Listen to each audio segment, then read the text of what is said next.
জীবনে আসলে যত কিছুই করি না কেন রান্না বান্নাও আমার জীবনের একটা পার্ট হয়ে গিয়েছে। তো দেশি রান্নায় কিন্তু অনেক ঝামেলা, তবে ঝামেলা থাকলেও এত কষ্ট করে যখন সবার জন্য রান্না বান্না করি, সবাই খেয়ে যখন বলে অনেক মজা হয়েছে, তখন আসলে মনে হয় সব ঝামেলা কিছুই না। তাছাড়া রান্না বান্না করতে আমার অনেক ভালোই লাগে। স্টুডেন্ট লাইফ থেকে আমি বিভিন্ন রেসিপি ট্রাই করতাম।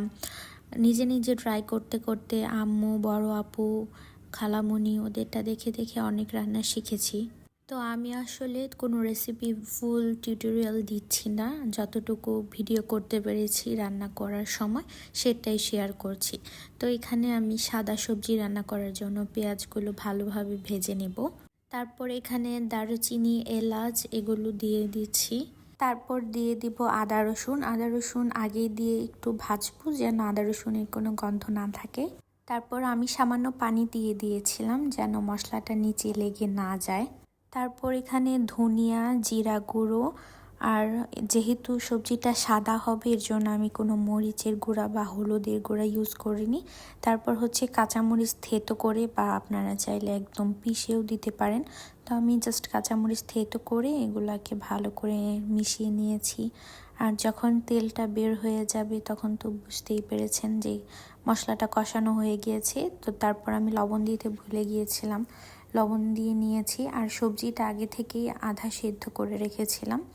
এখানে বাঁধাকপি, গাজর, তারপরে ফুলকপি আর হচ্ছে মিষ্টি কুমড়া ছিল, আর লাস্টে ক্যাপসিকামও দিয়ে দিব। তো এগুলো আমি হাফ সিদ্ধ করে রেখেছি। আলুও দিয়েছিলাম এখানে। আপনাদের পছন্দ মতো বিভিন্ন সবজি এখানে দিতে পারবেন। তারপর এগুলোকে আমি ভালো করে মশলার সাথে মিশিয়ে কষিয়ে নিব।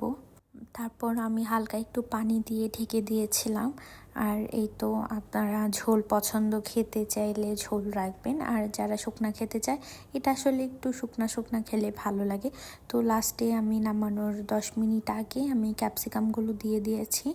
ক্যাপসিকামটা আসলে বেশি সেদ্ধ হলে ভালো লাগে না, তাই আমি একদম শেষে দিয়েছি। আর এদিকে হচ্ছে মাছের ডাল সেদ্ধ হতে বসিয়ে দিয়েছিলাম, প্রায় রান্না শেষও হয়ে গিয়েছে। তো এখানে বেশি করে রসুন কুচি করে নিয়েছিলাম, আর এখন এগুলো একদম ব্রাউন করে তারপরে ডালের উপর ভেজে দিয়ে দিব। এটা আসলে সবাই করে মনে হয়, এটা আসলে দেখানোর কিছুই নেই। তো এই তো ডাল থেকে অনেক সুন্দর স্মেল বের হচ্ছিল। তারপর রোস্টের জন্য এখানে চিকেন ম্যারিনেট করে রাখা ছিল আগেই, এগুলো একদম ফ্রাই করে নিব এখন। রোস্টের সময় চিকেন ফ্রাই করার সময় অবশ্যই এটা হাই হিটে ভাজতে হবে, শুধু কালারের জন্য, কারণ রোস্ট যখন